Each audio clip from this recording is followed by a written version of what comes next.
A delegation of U.S. lawmakers led by House Speaker Paul Ryan is visiting the U.S.-Mexico border. They're in Rio Grande Valley in Texas, an area considered ground zero for immigration and border security. The visit is expected to give Ryan and other politicians a first-hand view of who's crossing the border. This comes as the Congress debates how to pay for Trump's pledge to build a wall along the border to keep illegal immigrants out. Tetiana Anderson has more from Mission in Texas and joins me now live. So, U.S. Secretary of State is due to meet with Mexican President during the worst relations in decades between the two countries. What can we expect from that meeting? Well, Secretary of State Rex Tillerson is in Mexico. He's expected to talk to Mexican officials about the implementation of these new Department of Homeland Security rules and how Mexico can respond to them. Tillerson's visit to Mexico comes as Speaker of the House Paul Ryan made a day-long tour here to Hidalgo County in Texas. It's just along the Mexico-Texas border. As part of his visit, Ryan came to Anzalduas Park. That's where I'm standing right now. And Anzalduas Park is the place where Customs and Border Patrol agents, as well as other Texas law enforcement officials, patrol the Rio Grande River, presumably watching for people who are trying to get out of Mexico and into the United States illegally. This park is just several hundred meters from Mexico. You can see the river behind me, Mexico just after that. And of course, Paul Ryan's visit here was to assess the security challenges to securing the border along the U.S.-Mexico border, something of great interest to people who live here. But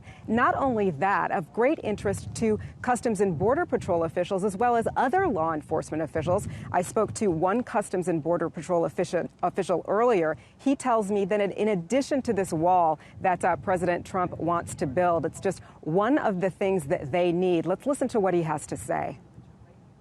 I think it will help us, depending on how they build it, where they build it.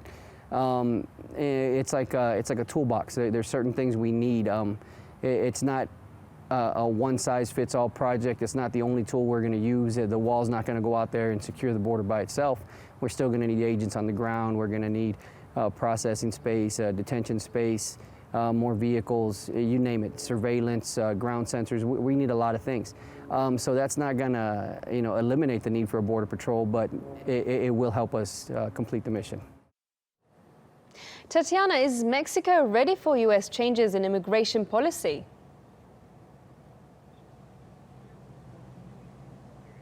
Well, if you talk to the humanitarian officials who work in Mexico, they say that they're already overwhelmed. Catholic Charities officials who are working in Tijuana say that they've been inundated with Haitian immigrants who've been returned to that city. I had the opportunity to talk to the director of Casa del Inmigrante in Nuevo Laredo, Texas. He says that he's been flooded with Cuban immigrants who've been sent back to that city. And it's not just that they are being sent back to that city. These cities have other problems, problems like drugs and crimes that are coming from the cartels. So if you talk to humanitarian officials, they're not ready for the influx of migrants that may be returning to Mexico. As for the Mexican government, the foreign minister said that, they don't have to accept the provisions of these DHS rules that have been unilaterally imposed onto them. Donald Trump also making a clarification to how this might work. He said on Wednesday that he has the intention of returning people who have been captured, people who have been detained, who have come to the United States illegally. He wants to return them back to their countries of origin. So a little bit of confusion on where these people who are being rounded up here in the United States will be sent. But of course, we'll likely to get some clarification on that in the days and weeks ahead. Thanks for that, Tetiana Anderson, live there from Texas.